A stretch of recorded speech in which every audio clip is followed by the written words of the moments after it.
Yes, I see it now. Okay, good. So just want to make sure everybody is muted because I do hear a sound. Yes, okay, good. So please leave your microphones alone. So this is what so number one, the tradition for Shavuot, of course, is to study and to, in fact, there are some who stay up all night to study, to relive the experience of Mount Sinai. That just as the people of Israel 3,000 or so years ago were encamped at the foot of Mount Sinai and heard and prepared for 6 days for the revelation and that experience, and they heard God's voice, and Moses received the Torah at Mount Sinai. So too, by staying up all night for the morning service, which would happen at dawn, we also are re-experiencing what it must be like to hear God's word. And for the rabbis, God's word is revealed through the sacred text of our tradition. Not just the Torah, but also the Mishnah, the Gemara, and all sorts of rabbinic literature are opportunities for us to imagine God speaking to us. So that's number one, why there is a tikkun. So you saw in what I posted today on Facebook and on the email that went out, the different study opportunities that are available. And I highly commend either joining the Rabbinical Assembly all-night study session, or the JCC in Manhattan looks like it has a great program this evening. Reconstructing Judaism is having a great program this evening, a whole variety of opportunities for study tonight, depending on your comfort level with being on the computer tonight and what you want to do. So there's my little piece that I want to do. First, I did something for 10 minutes on Monday as part of the Washington Board of Rabbis, 3.5 hour study session that was recorded. So I sent out the link for that too. And you can look at any of those 10-minute sessions if you want. So what I wanted to do today is this bizarre topic that came up in Daf Yomi, the page-a-day cycle of Talmud study, came up a couple of weeks ago. And the context for this, well, I'm titling it, as you see, A Rabbinic Cure for a Fever. And I thought when I read this that day, when it came up for study that day, I thought, wow, how even though the cure, the so-called cure that is mentioned here is not a real cure, it relates in a few ways to what we're dealing with today with our pandemic, when we don't have a cure for that too. And so the context for this is the story that I want to show is this one, but I want to start with this to provide a little bit of background. So the context where this all appears is in the variety of labors that are prohibited on Shabbat, specifically carrying. And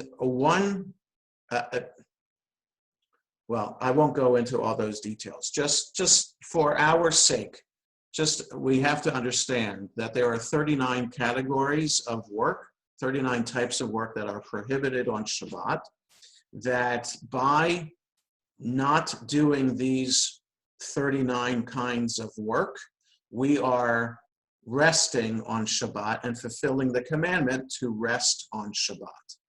Okay, so for the rabbis, the commandment to rest, which we first see in the 2nd chapter of Genesis, when God rested and did not create anything on the 7th day, created the day of rest that way. And many times throughout the Torah, Shabbat is known as a day of rest. For the rabbis, that means not doing 39 types of work, one of which is carrying.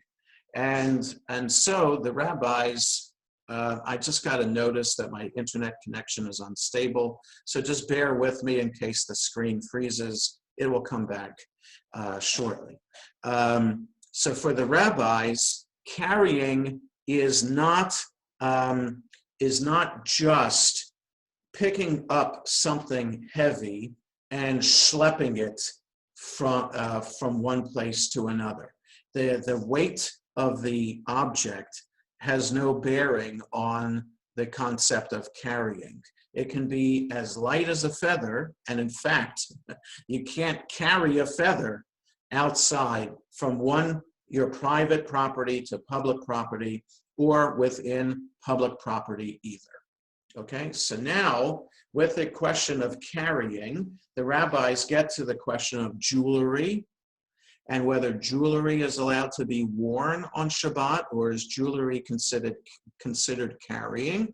And that depends on the type of jewelry a woman is wearing. They're not talking about men wearing jewelry, they're talking about women wearing jewelry. The fancier the jewelry, the more likely it is that a woman will take off that piece of jewelry and want to show it off to her friends. So the fancier the jewelry, the more expensive the jewelry, the less likely it is allowed to wear that on Shabbat.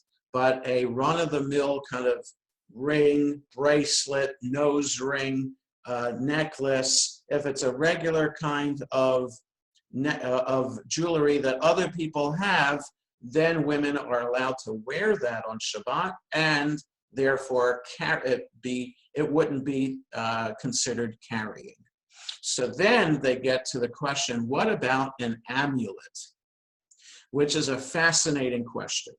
So the Talmud doesn't explain exactly all forms of amulets, but the rabbis do understand that there is such a thing as an amulet, and that it is considered a Jewish thing too. In other words, an amulet is not something that you'd have to go to the Gentiles to get. There are Jewish amulets too. And these amulets would be not just to ward off the evil eye. I'm just admitting somebody else to the session.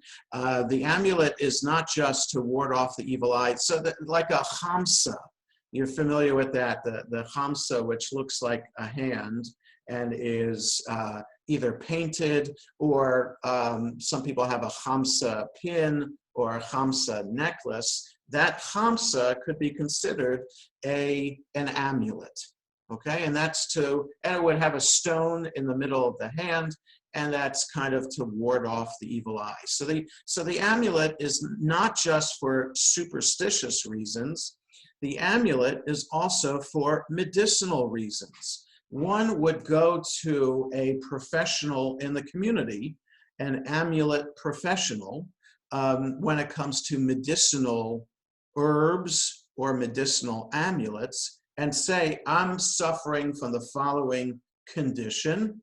Is there an amulet for this? Is there something that I can carry on my person that will help heal this, whatever this condition is? So whether you have boils, pimples, a rotten tooth, or do you have a stomach condition? Do you have pains in your legs or your back? Do you have an earache? Do you have a fever? A whole variety, you name the condition, there could be an amulet for that. And that amulet could just be a bunch of herbs, and it depends what the condition is as to what the herbs would be. Or it could be a stone wrapped in leather, or a piece of wood wrapped in leather with something written on the leather that invokes God's name to ask for this condition to be cured. Okay, so in the time of the rabbis, then we're talking from the Mishnah to through the Gemara, we're talking 100 BCE to 500 CE. The rabbis only know about amulets and herbal treatments as a way to so-called cure ailments that people have. Okay, so instead of going to your doctor if something is wrong to determine whether it's a virus or a bacteria, whether it can be treated with antibiotics or not, just imagine this. Antibiotics weren't discovered until 100 years ago. And somebody's asking a question, so let me just take a look at that. Right, so it's unclear, Jack. Jack is asking that in other cultures you go to the shaman to get the amulet. Where would you go in Jewish tradition to get the amulet? Would it be the Kohen? No, it wouldn't be the Kohen. There were other people in the community who were trained, and it's unclear who did the training, but they would be seen as the experts on these treatments. So usually one person would be, based on the stories in the Talmud, one person would have, would know all the medicinal treatments or the herbal treatments or the amulets for the variety of ailments that people might have. So, so in this discussion on Talmud 61b, right here, since the amulet heals, even though he, the person, holds it in his hand, he may well go out with it too. So if you have an amulet, so in terms of healing, there is no difference whether the amulet is hanging around his neck or whether it is in his hand. Just as they permitted him to wear it around his neck on Shabbat, so too they permitted him to carry it in his hand. So whether the amulet is worn as a necklace or whether the amulet is something to hold in your hand, I don't know how long you'd have to hold it in your hand for, you're allowed to use that on Shabbat and carry it on Shabbat. Right, so now Elizabeth is saying, my grandmother used a necklace of garlic and other herbs, which she said warded off the evil eye and protected the kids. So if we had a headache or anything, it was these herbal necklaces smelling of garlic. Yes, so that is not unusual, and it's a remnant of these ancient traditions. And so there are Jewish traditions too about what to wear, what herbs to wear, what vegetables to wear, what to eat maybe. So there, the rabbis talk about that too. What's good to eat in order to be healed mainly from stomach ailments, but other things too. So for our context for Shabbat, this is the broader context of amulets, what their purpose was, and that you're allowed to carry them by wearing them or holding them in your hand on Shabbat, whether you are deathly ill or not. The key is that if you need this to feel better, then you're allowed to wear it or carry it on Shabbat.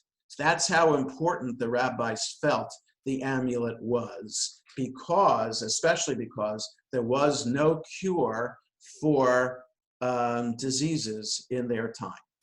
Okay, so that's the importance of amulets for the rabbis, and the importance that so again, the Jewish amulet invokes God's name as well.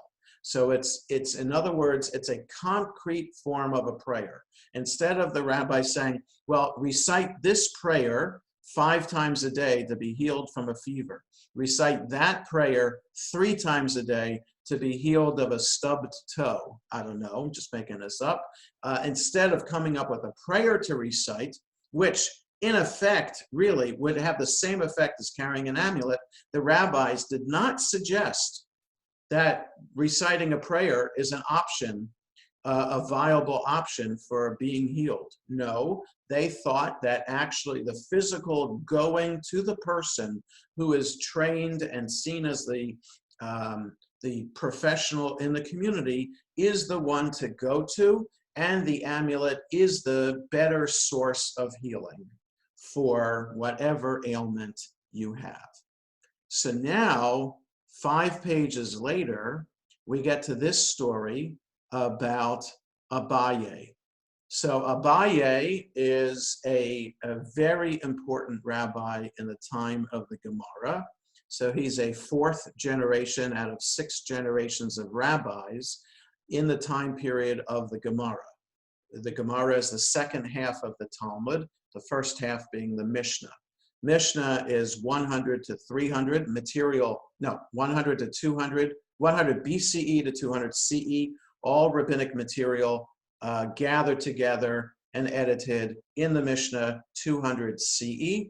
For 300 more years, the rabbis continued to discuss those laws in the Mishnah, and it's edited in the Gemara in 500 CE. Mishnah, Gemara together become the Talmud. So there are 6 generations of rabbis in those 300 years, and Abaye is in that 4th generation. And his colleague is Rabbah. So it's usually, it's Rava. Rava and Abaye go together as the chief pair as chief rabbis in their generation in Babylonia. So Abaye is not some fly-by-night kind of person.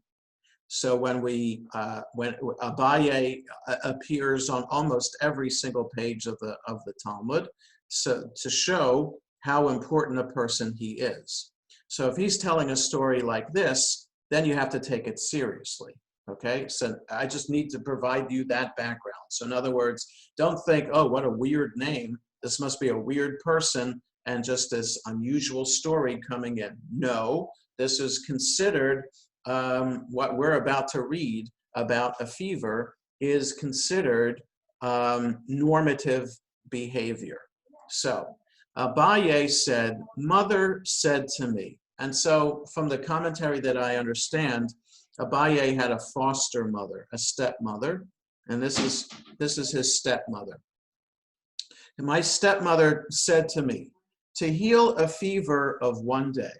So let's say you wake up, you have a fever, you know that you're feeling warm. So I don't know how they knew that you had a fever other than you feel your forehead or you have the chills and you know you have the fever. So if you have it for one day, mother said to me, to heal a fever of one day, this is what you do. Take a look at this unusual practice. Let one take a pail, that is newly minted dinar, which is a coin, and like saying take a penny or take a nickel. That's what saying take a dinar is. Doesn't matter what denomination it is. It matters that it's a dinar. Take a newly minted dinar, go to the salt pools and weigh its weight in salt, like how much the dinar weighs is how much salt you're supposed to take, and let him bind the salt to the opening of the neckline of his garment with a thread made of hair. So this is step number one. You take your, so you have a fever, so you're not feeling so good. But no, if you want to feel better, you got to take a walk. Go to the salt flats. Are there salt flats in Olney or Brookville to walk to? I don't think so.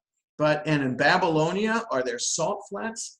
I really don't know about this. There are rivers in Babylonia that it depends how far down the river you are as to whether there's salt in the river, right? The Tigris and the Euphrates rivers, if you picture Iraq today, the Tigris and the Euphrates rivers are the main rivers in Iraq, and they form and meet at the Persian Gulf like this, where my wrists are meeting. They come in a diagonal, meet there. So when a river meets the ocean, there's going to be salt water there.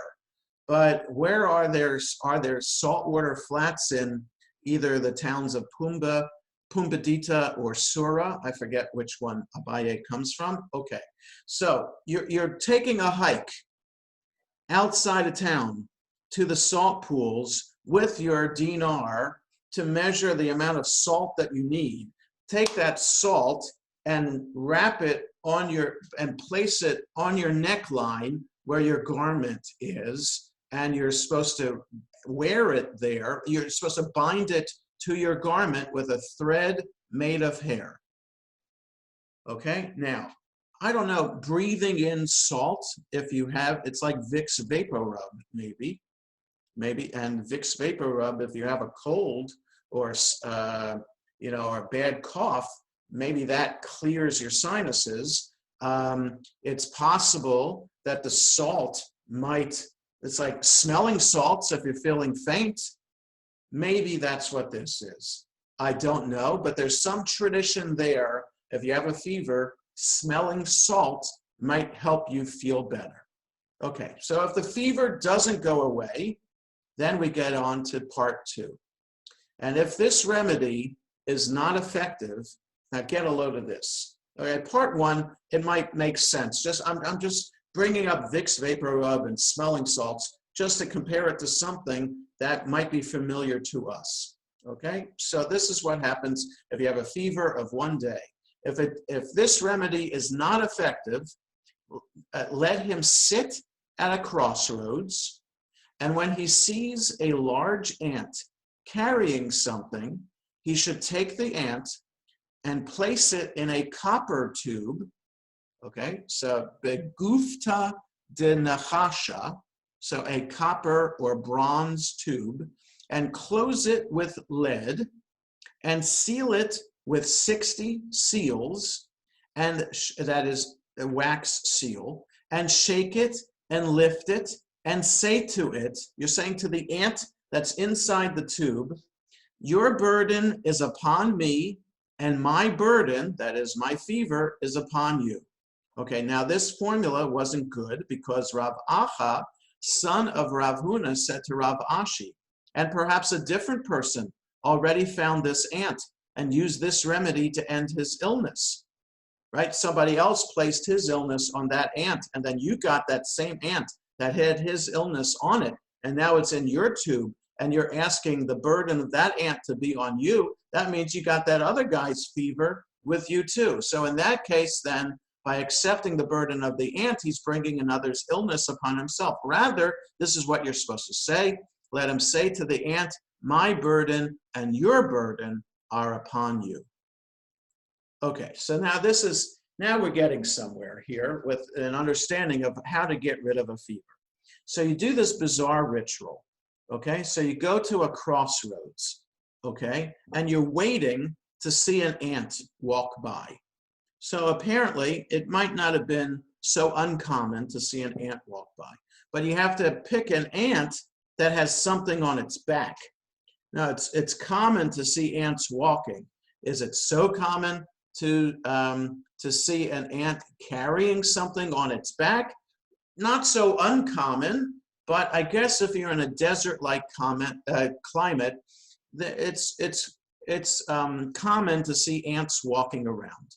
Okay, so to think then that the ant carrying a burden might be a sign for helping you get rid of your burden, your illness. But what do you have to do? You can't just talk to the ant, okay, which would be weird enough. You have to have a copper tube with you. You have to have a copper tube with you. You have to have lead with you. And you have to have wax with you. Enough wax to seal the tube 60 times. Okay, that's a lot. That's a lot of wax.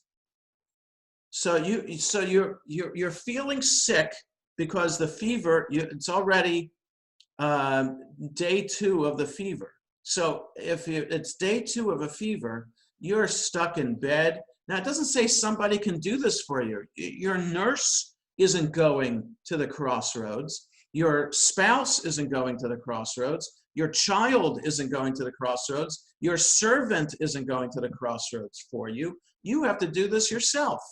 So you have to muster the energy to get out of your bed, to walk to the crossroads, and to also remember to take your copper tube with you, take some lead with you, take some hot wax with you, and say this formula. Let my burden and your burden be upon you. Okay, so if you do all this, now I happen to mention this to my son, the medical student. talking about, you know, ancient medical, so-called medical practices. And he said the only good thing about this is the exercise, that it's good when you have a fever to get up and move. That helps get rid of the fever. So maybe there's something to that, of getting up, going to the crossroads and doing this work. But there's this formula, these words that you're saying, my burden and your burden, talking to the ant, are upon you. So in other words, I want to get rid of my fever, I'm putting it on you. So now if that doesn't work, we have this final attempt, and it's right here. So if that remedy is not effective, so you've tried the salt on your chest for a day, you've tried the ant in the tube for a day, and now you're on day 3 of the fever. If that remedy is not effective, now you're doing more exercise. Let him take a new jug and go to the river and say to it, saying to the river, river, river, lend me a jug of water for a guest who happened to come to me. The fever is the guest. So I need to provide some water for my guest. Please, dear river, please allow me to take some water from you. So let him turn, lend me a jug of water for a guest who happened to come to me. So you fill up your jug with water, then let him turn it around his head 7 times. So you take this jug of water, it's unclear how big the jug is, kuza. So I don't, the Aramaic word there for jug, here, this word here is kuza. So it's unclear how big this jug is. Is it this big? Is it this big? Don't know. You take this jug 7 times around your head like this.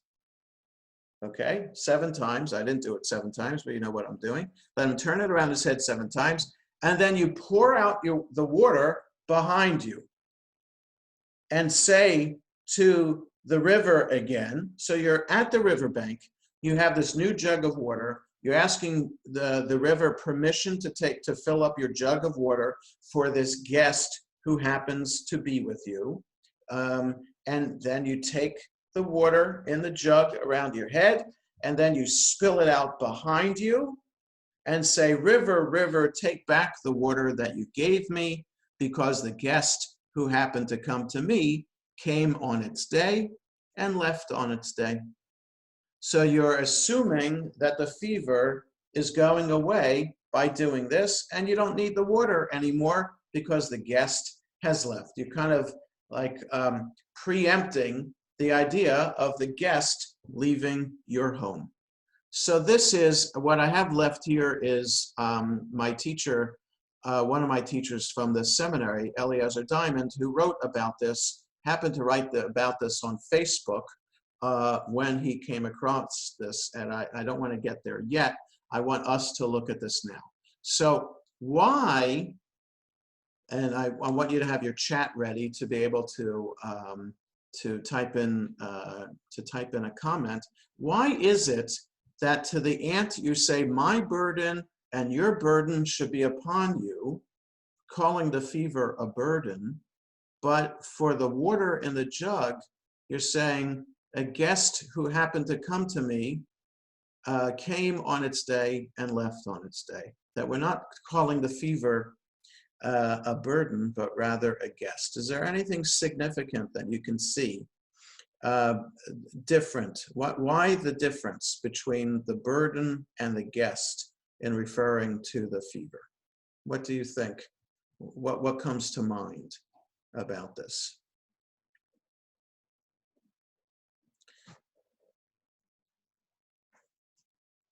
So you know what? I'll stop sharing the screen.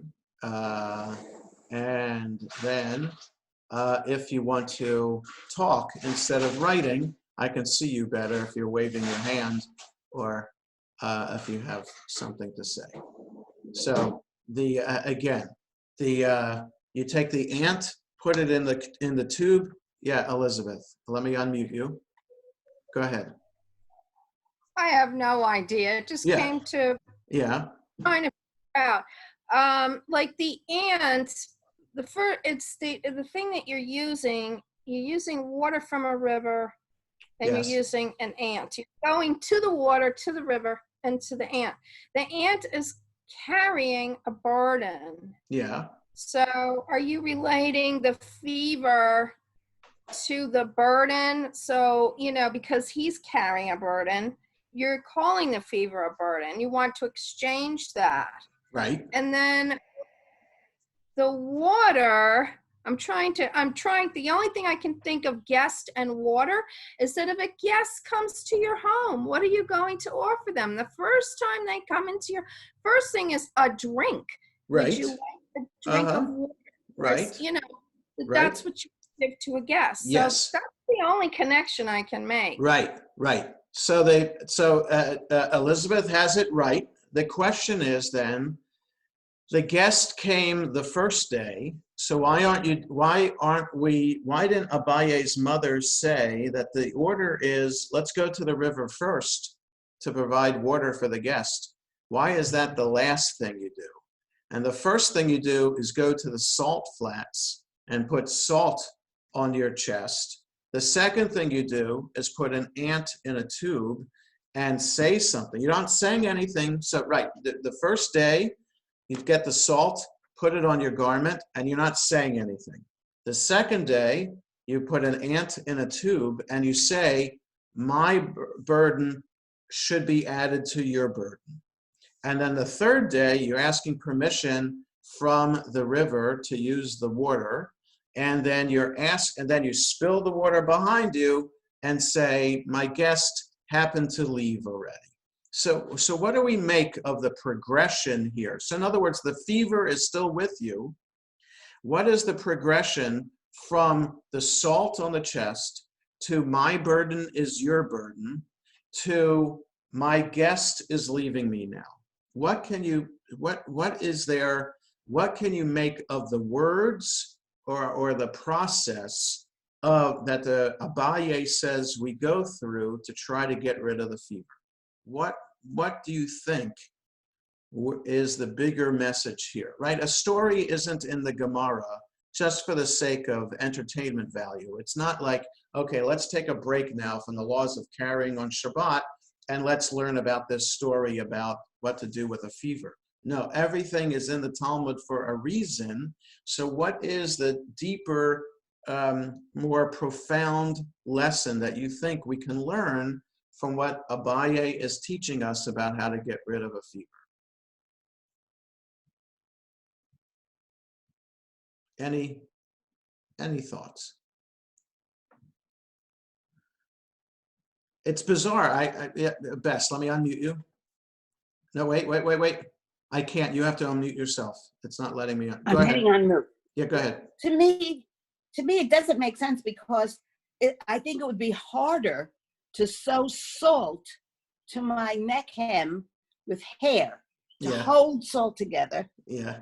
Than the other two. If anything, and the third is the easiest. The first is probably impossible. Yes. And the second one is really difficult. 60 seals on a little copper tube. It's right.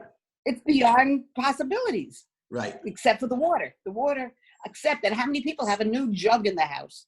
But that's all right. Right. So that's the thing too. So yes. So why it has to be a new jug? Why can't it be just take something out of the cupboard or even spill something out and use that? Why? And the third day, if anybody has a fever for more than one day, you're really knocked out, right? What's the last time any of us had the flu, which would be the fever for 3 days? You're not feeling good. The first day you're feeling blah. Maybe you'll push yourself and go to work. Maybe you'll push yourself and do errands, but you know you have a fever. And so then you can go to the salt flats. That's not such a big deal. But the third day, just the idea of getting out of bed, getting dressed, going to the river with a new jug and where you're getting the new jug from. And then you have to lift. It's actually physical lifting. You're not strong enough on the third day of a fever to do that. Okay, so there's that element of it. So it's not just the physicality of it. My focus is on the wording of it. Is there something significant about the mindset of the person who is sick, shifting from seeing the fever as a burden to the fever as a guest? Does that mean anything to the person that has the fever? What do you think? Is there anything significant about referring to the fever first as a burden and then a guest? Elizabeth. Go ahead. Well, it is like a burden. I mean, having a fever is a burden. Right. You know, it's uncomfortable and it is weighs heavy on your body. And you know, the only thing I could think, a guest is something more pleasant, obviously. Right. So maybe by the time you're on the third day, and the first day you're not even saying anything at all, so you're not using words. But the third day, you're saying you're putting the water out behind you. Yes, right. And you're saying your guest has left. Correct. So correct. It's kind of like a positive affirmation that and I think often the rabbis are so into like a positivity thing where, Yes. you know, we're saying something, you know, because we accept it and believe it is true, or, you know, I don't know exactly how to explain it, but the guest is left, and Yes. maybe we're positively affirming that our fever's leaving us, you know, and All right. you know, and hope that Yes. this is going to work and we'll be relieved of this. This fever. Okay. All right. I'll get there. I don't Right. know. No, It's right. very hard to explain. Of course. There's no right That's answer. There's no right answer. The beauty of this is try to figure this out in discussion in this way. So that's good. Arnie had his hand up. Go ahead, Arnie. Well, actually, I would have just what was being said a moment ago was sort of where I was going. The fact is, guests leave. Yes. Eventually, and so it seemed to me maybe what the message was get into your head this idea that it is something that will go away, and therefore bringing positivity. But frankly, here's a bigger question I had. Yes. Are the rabbis claiming that there's any basis in, you know, the Torah scrolls or text on this? I mean, this does not seem like anything. Right. So it's just their opinion, right? No, right. So two things. I want to answer that first and then get to the other idea about what Elizabeth and you were saying about seeing the fever as a guest. So where did you go, Arnie? On my screen, you just moved. And I'm going to mute you now. So, the rabbis understood that there was a concept of a doctor for rabbis. It's unclear what doctors did in the time of the rabbis, but it was clear to the rabbis that that folk medicine and folk herbal treatments are a real thing for people. And though for the most part, they might not have worked, the idea that there is something to do in response to this scary thing that is happening to your body that's making you feel terrible is a comfort in and of itself. So I'm not suggesting necessarily that herbal treatments are placebo effect, but essentially that's what it is. Maybe some herbal treatments actually do work. There's a science to certain herbal treatments. I'm not discounting that.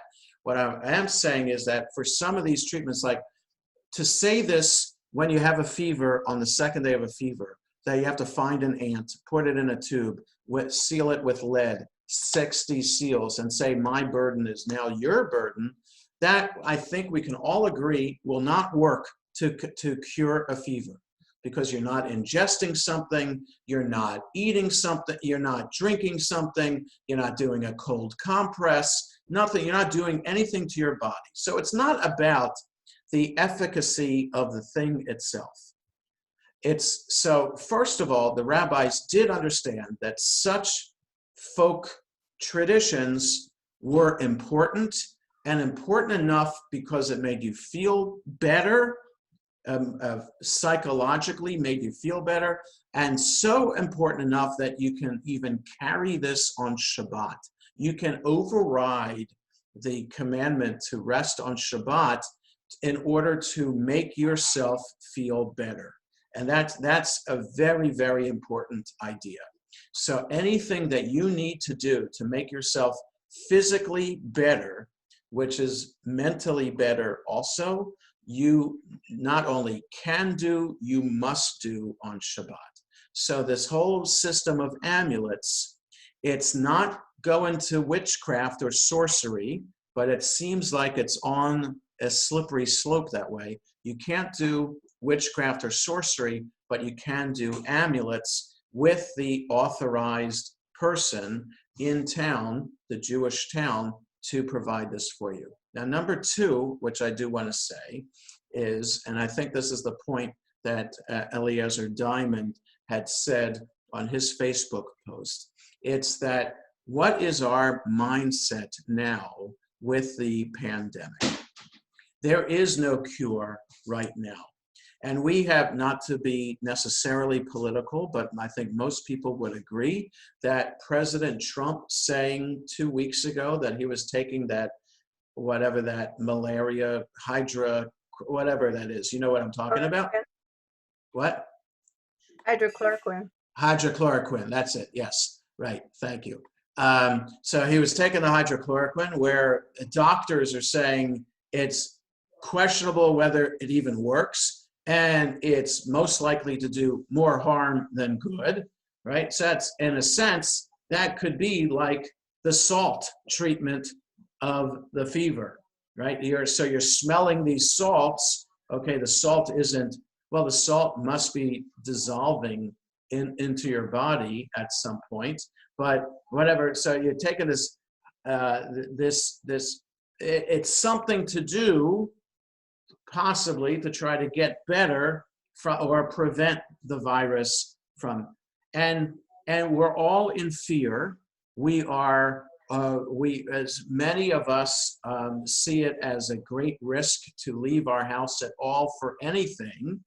And now that Montgomery County will be slowly opening up starting on Monday, what does that mean to us? But this whole thing, we're emotionally fearful, we're mentally fearful, we're physically fearful of this virus.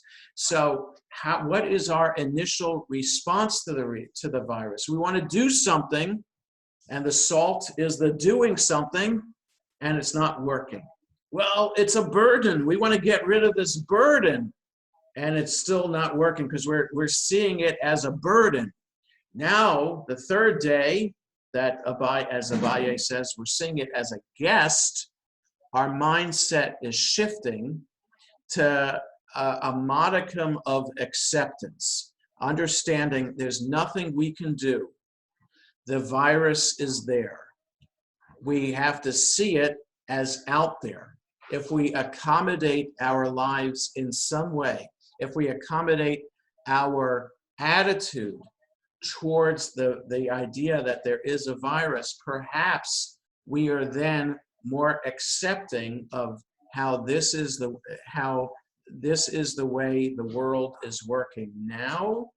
And if we are in that mindset, perhaps the rabbis are saying then that mindset is the mindset that's required in order to start healing and moving to the next step.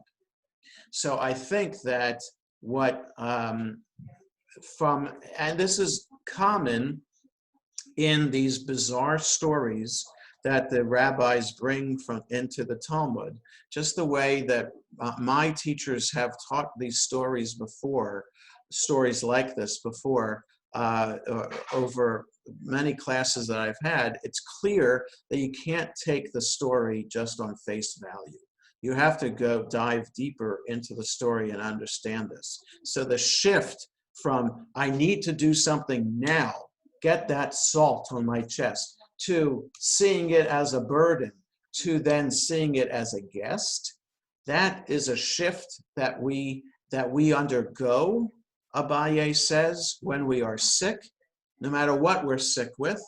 But if we see it and we accept it that this is the new reality, perhaps then we're in a position to start healing and start moving to the road to healing. If we still see it as a burden, we're fighting it, we're fighting against it, we're not accepting the reality, you're not going to get better. If you want to do something now, no matter what it is, you're not going to get better.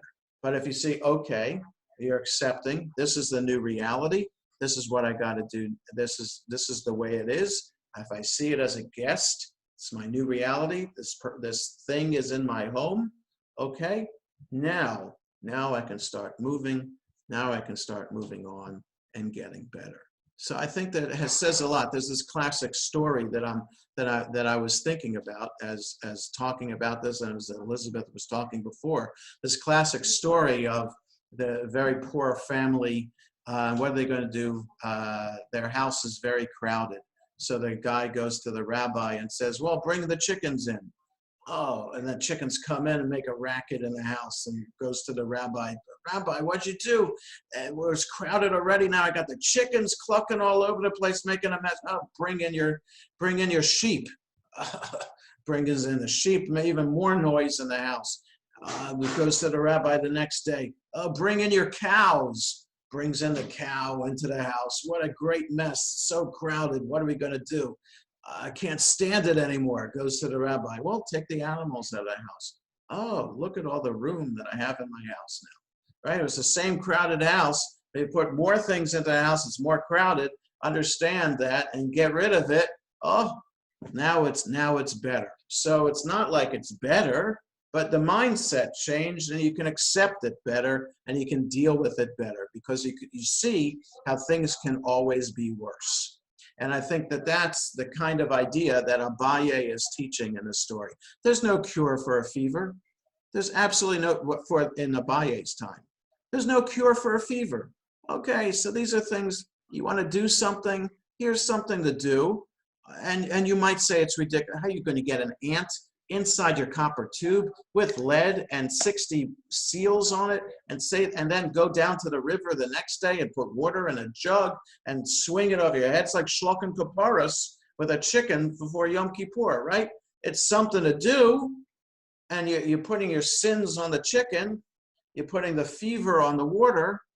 But if your mindset is changing, you're accepting the new reality, this thing that is new to you, that is threatening your welfare.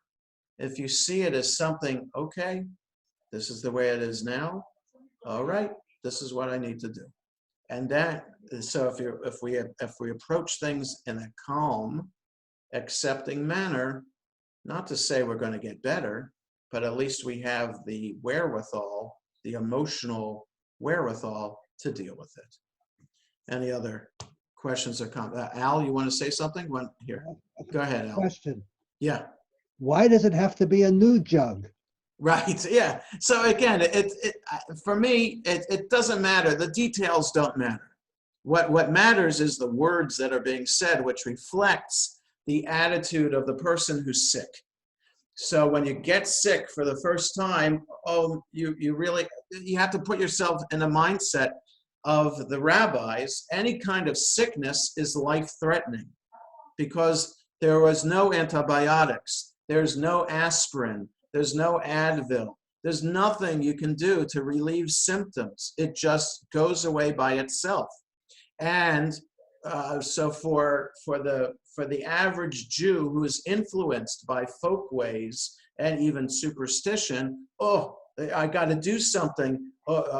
So Abaye said, I remember what my mother said, if I have a fever, I got to do this. So the details don't matter. If it's an old jug versus a new jug, I think if you say the words that Abaye says that you have to say, then that reflects the idea that you're okay, you're accepting. And that's the more important thing. The details of how to do it are not so important.